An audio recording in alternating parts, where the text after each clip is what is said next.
And Jesus,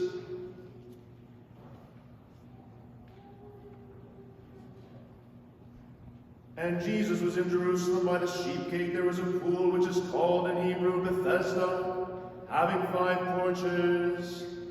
In these lay a great multitude of sick people, blind, lame, paralyzed, waiting for the moving of the water. For an angel went down at a certain time into the pool and stirred up the water. Then whoever stepped in first after the stirring of the water was made well of whatever disease he had. Now a certain man was there who had an infirmity 38 years. When Jesus saw him lying there, and knew that he already had been in that condition a long time, he said to him, "Do you want to be made well?" The sick man answered him, "Sir, I have no man to put me into the pool when the water is stirred up. But while I am coming, another steps down before me." Jesus said to him, "Rise, take up your bed and walk." And immediately the man was made well, took up his bed and walked, and that day was the Sabbath. The Jews therefore said to him who was cured, "It is the Sabbath, it is not lawful for you to carry your bed." He answered them, "He who made me well said to me, 'Take up your bed and walk.'" Then they asked him, "Who is the man who said to you, 'Take up your bed and walk'?" But the one who was healed did not know who it was, for Jesus had withdrawn, a multitude being in that place. Afterward Jesus found him in the temple and said to him, "See, you have been made well. Sin no more, lest a worse thing come upon you." The man departed and told the Jews that it was Jesus who had made him well.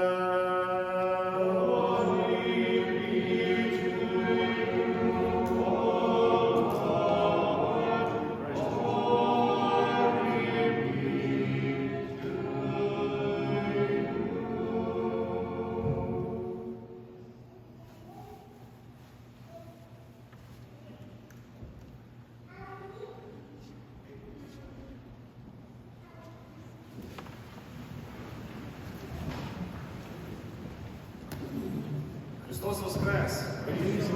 Christ is risen! Le Christ est ressuscité! There you go. It's such a great pleasure to be here tonight with you and to pray.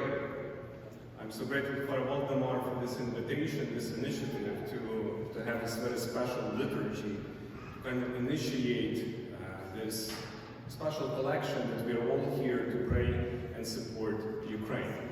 My homily will have 2 parts. One part will be based on the gospel that we just heard. The second part, I will talk about Ukraine and intertwine at the end. This passage that we just heard is a very strange passage. There are only 7 miracles that are mentioned in the Gospel of John. And this one is one of those. But actually, miracles are not called in the John, but rather in theology, they always call this like a signs, 7 signs. But this one is different. All other miracles or signs of the Lord ended up and finished positively. The fruit was the conversion of the person and coming to know Christ and being healed and cured. But this man we have here is a very different story. This story kind of ends like, so what now? What's going to happen now? Right, to this man. He'd been cured, but then he went to Jews and told him who cured him. And that's it. This is how it ends. It doesn't show like a transformation or a change of his heart. But let's kind of look from the beginning. We have this very special place with the Particus where once a year that the water will be stirred and one person who will enter the water will be healed. We have man 38 been there, so probably he was maybe in his 60s more or less, because we know he was healthy before, then he got sick, and 38 years he'd been there, so he was not there from the moment he was born, but he was probably healthy and then got sick, and this is where he was hoping. Think about this, 38 years, from year to year, being there and having this hope, and then entering the water, and the hope dies with him. And then we have Jesus who is passing by. He comes to this man, he asks him a very strange question. He asks him, do you want to be well?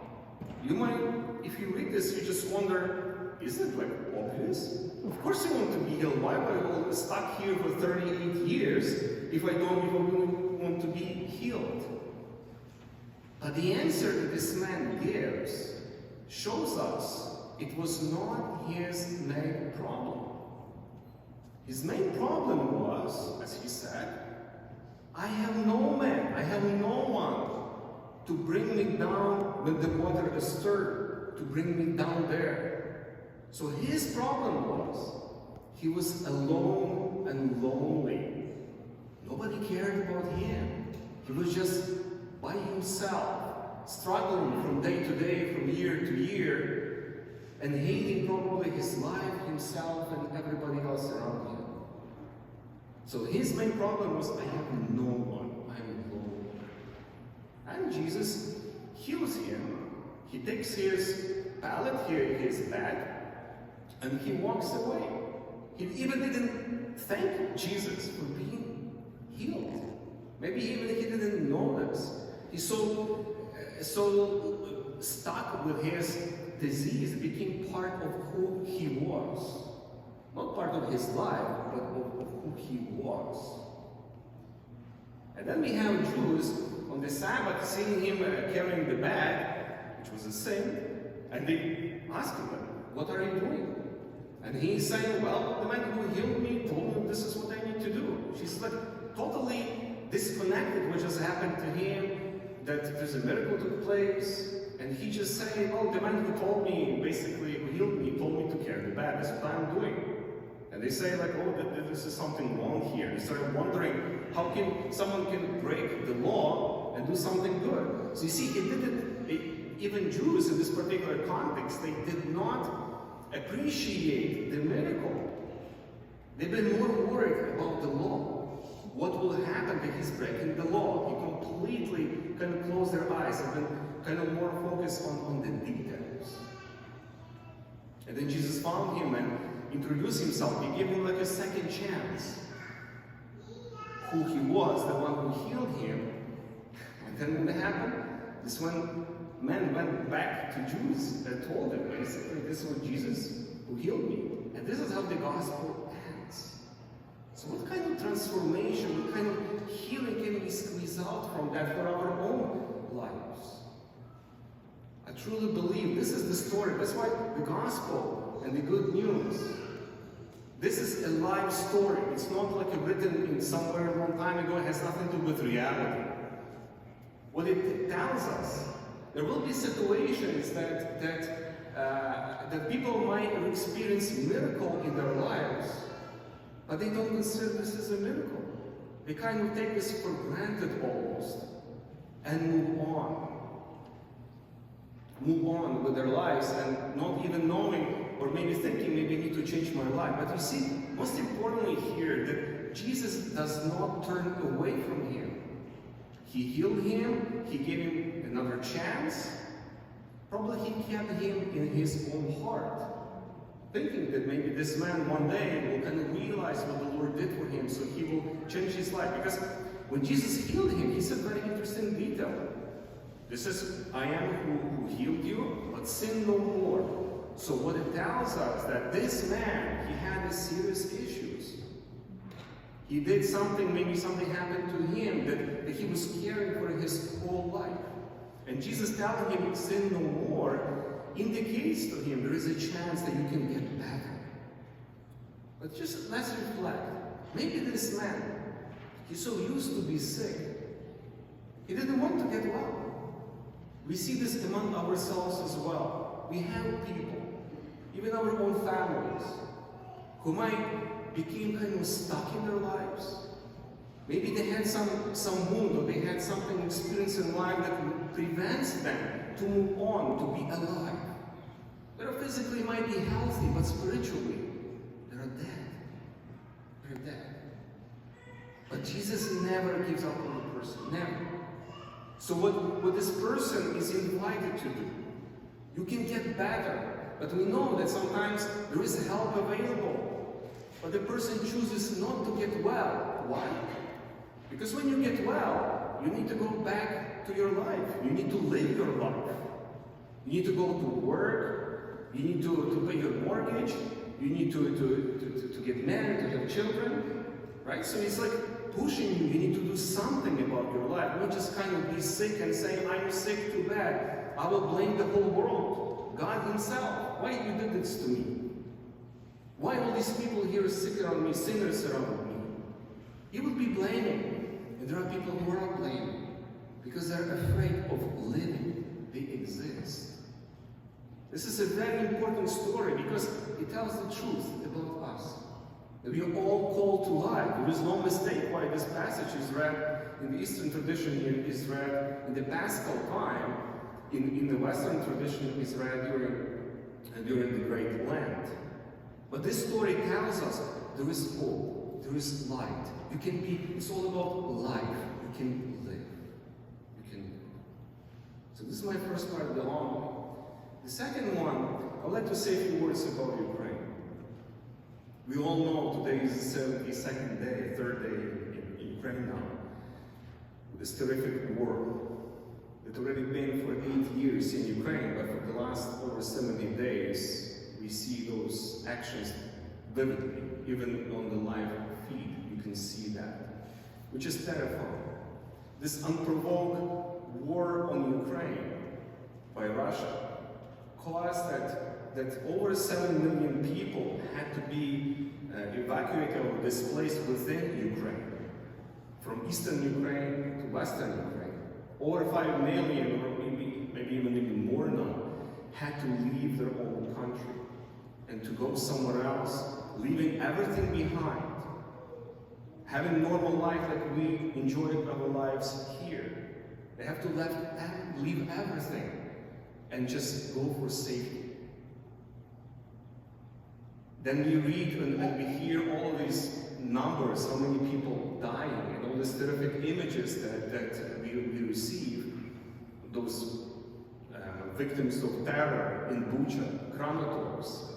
In this train station, people have been waiting to leave for safety, and the bomb came and 50 people died.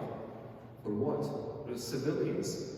2 weeks ago in Odessa, there are apartment buildings, and there are people small children, 3 months old, who already been living for over 2 months in this horrific circumstances. The bomb came and three children died there.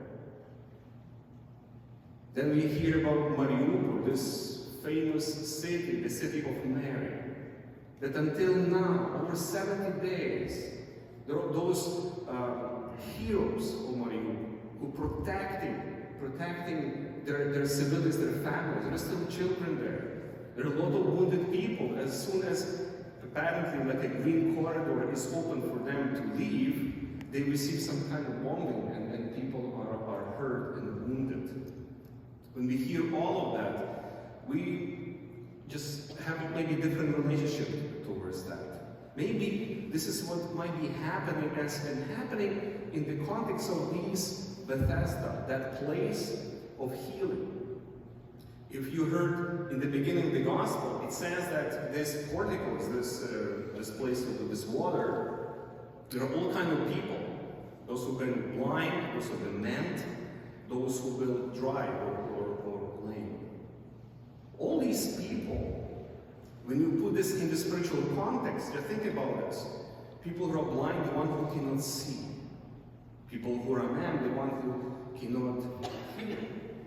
People who are dry, it's like a spiritually dry people. Why am I talking about that? Because after 70 days, in the beginning of the war, for 5 days we've all been glued to the screens. We've all been watching this horrific news, and we've been thinking this will gonna happen, and soon. And after maybe 1 week, 2 weeks, maybe 4 weeks, we had enough. Because we are human beings, and we might say, how long am I going to read these news? This is bad news. This is news that make us feel uncomfortable, or kind of make us even hurting us. Which make me say, no, I stop watching news. Or I might say, I stop listening to news because this is too much. I'm overwhelmed. Or I might say, why would I care about that? This is not happening in my country, thanks be to God. It's happening somewhere else. Maybe there's reasons, right? You might say, if there's a conflict, there are always kind of two sides kind of responsible. And we become desensitized to what we hear and listen and what we see. We might say, like, I'm tired of all of that. Maybe I need to do something else. And it is probably okay, because we're just human beings. We cannot be fed all the time with negativity. But we also need to keep in mind, those are real people. And after some time, we just kind of moving, counting how many people died, thinking, what will be the difference? 100 people, maybe 1,000 people, maybe 100,000 people. But even if one person is killed just for being alive and being willing to be Ukrainian, willing to be free, to live in a free country, not aggressor, not provoking anyone, just kind of living their own country, raising their children, going to school, to work, and living their lives and being happy and married. This is what was happening until over 70 days ago. Even one person, and we need to feel kind of attuned to it. We need to really kind of, our heart needs to go to this. Because otherwise we'll be like this people with this paralytic man, 38 years, and nobody cared about him. Nobody even asked him, you've been here so long, how are you doing? Jesus was the first one who came and asked him, what can I do for you? The first one. And he said, I have no one, I need a friend. And this friend he received in Christ himself. We are looking for those friends. Ukraine is looking for friends. You know, we're so blessed with Poland. I cannot stop talking about my appreciation to Poland, what they did for Ukraine. It never happened like this before in life. Right? Even Ukrainian ambassador to Poland, he said in his speeches, he said that Ukraine lost a brother. We never called Russian brother, but it's okay. Kind of lost a brother, but we gained a sister. We got a sister. We're so proud of Poland, the way how they supporting, how they really open the doors, their hearts to Ukrainians. We'll never forget that. We'll be for generations. We'll be for generations. But also we here in Canada, we are also invited and called to be helpful, to do something about it. What can we do? We say, how can I help? I'll give you a few suggestions. One might be, please pray for Ukraine. Pray for the victory, not just pray for the peace. We need to pray for victory, because sometimes peace might be twisted. Peace, there's no peace for any price. We need to pray for victory, because Ukraine is getting to victory. This is what we are doing. Second thing, we have different rallies that are taking place in Ottawa as well. Even tomorrow, 2 p.m., it will be a rally at the Russian embassy. It's a nice weather. You know, if you're looking for the color blue and yellow, if you have something, come support Ukrainians. Come to pray with them, stand with them, show your solidarity as Canadians do. We've always been with Ukraine. And the thirdly, not least important, support as much as you can with your financial donations. Through KNABA, you can receive a tax receipts for your donations. Those money will be safely, securely passed through KNEMA to Ukraine will be distributed and the social various needs there. Because your contribution, you feel you did something about it. You became part of this whole journey. We're so grateful to you already for how much you did until now. But right now, let's continue to pray. Pray for Ukraine. Let's pray for our mothers. It's a Mother's Day tomorrow, right? Let's pray for all these beautiful women who sacrificing their lives themselves so they can be alive. It's like Ukraine, all these women, when they watch those women soldiers in Ukraine, or those women who feel, remember the scene, this Madonna, like in some way, it all became like an icon in the beginning of the war.